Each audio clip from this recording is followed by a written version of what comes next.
Joining us now, KT McFarland, Fox News national security analyst, host of FoxNews.com's DEFCON 3 show, which can be seen at 1 p.m. on Wednesdays on live.foxnews.com, and he's making an appearance this morning at 10 a.m. on Fox News, the lovely and very intelligent KT McFarland. Hello, KT. Good morning, guys. Okay, so look, I want to start with this little clip of sound that's been bouncing around everywhere. Started from an interview that we did with Joe DeGeneva on Monday, talking about Benghazi and what might really be behind all that. We have learned that one of the reasons the administration is so deeply concerned, we have been told that there were 400 surface-to-air missiles stolen, and that they are all on or about in the hands of many people, and that the biggest fear in the U.S. intelligence community is that one of these missiles will be used to shoot down an airliner. So I was Joe earlier this week. There have been some additional reporting. Some members of Congress said, well, I can't confirm any of that, but, you know, Joe's usually right. What do you read into all of this? I think Joe usually is right. And he also is the guy who's talking to the people who were on the ground in Benghazi and in Libya September 11th and around that period. Look, there have been rumors swirling around sort of behind the scenes for the last year, and that Benghazi was an Iran-Contra gun-running operation. And there were various versions of it. One, it was U.S. government contractors working off of White House and State Department contracts, not CIA or Defense Department, but White House and State Department contracts, who were moving weapons from the Libyan rebels to the Syrian rebels.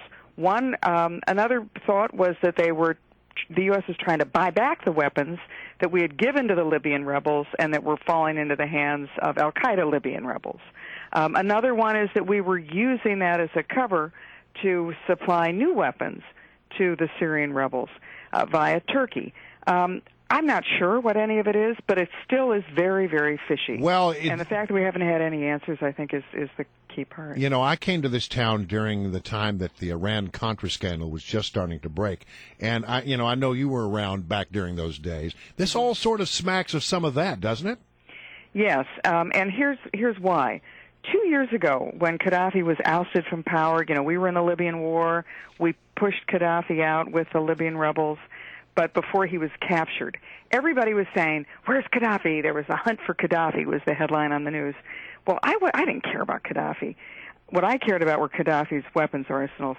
He loved to collect weapons, and he had weapons arsenals spread throughout Libya, and we never secured them before toppling Gaddafi.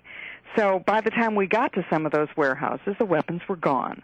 He had some 20,000 man-pads or shoulder-fired missiles. He had a lot of other weapons as well, but the ones that are the most worrisome are these shoulder-fired missiles, because one of them can take down helicopters, can take down civilian aircraft, and you don't need a lot of people to do it. You got, sort of 2 people can operate one of those shoulder-fired missiles and can shoot at airplanes, can also take out targets on the ground. Right. So my concern is that those are still floating around in the international arms bazaars, and particularly of concern is that now that al-Qaeda has really sort of made a presence for itself in the Sinai Peninsula between Israel and Egypt, and if those man-pads end up there, they could be used to fire on Israel, they could be used to fire on ships going through the Suez Canal. They could be used to fire on commercial planes. And commercial aircraft. Yeah. Well, hold on, passenger planes. About that. I mean, that's, at the end of the day, that's why the Russians sort of lost out in Afghanistan, is because we were giving the Afghani rebels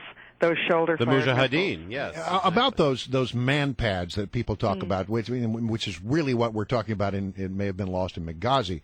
When would they be used? Would it be, because you can't hit an airplane at 30,000 feet with one of those things.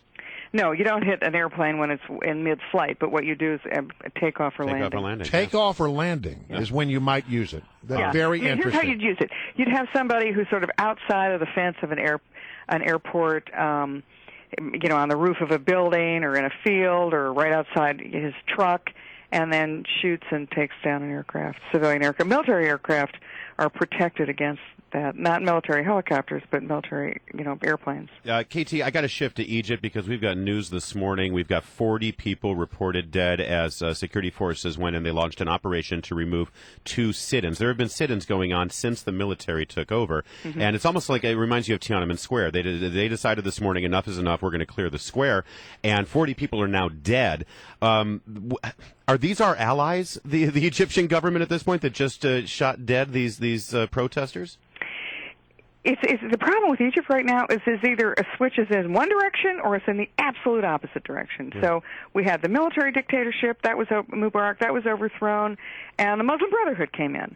And then they've now been overthrown, and now the military's back in again. And so you're seeing the worst of all worlds, which is Egypt needs to have the political stability, include all parties in the political stability, in order to buy time to restart its economy. And what you see by these back and forth sort of, power grabs is that stability is never established. So I am not optimistic. But I guess, and we're almost out of time. But it seems like we have been given a lot of diplomatic. We've been providing diplomatic support to this military government in Egypt, and now they've just gone in and slaughtered 40 innocent civilians who were protesting peacefully.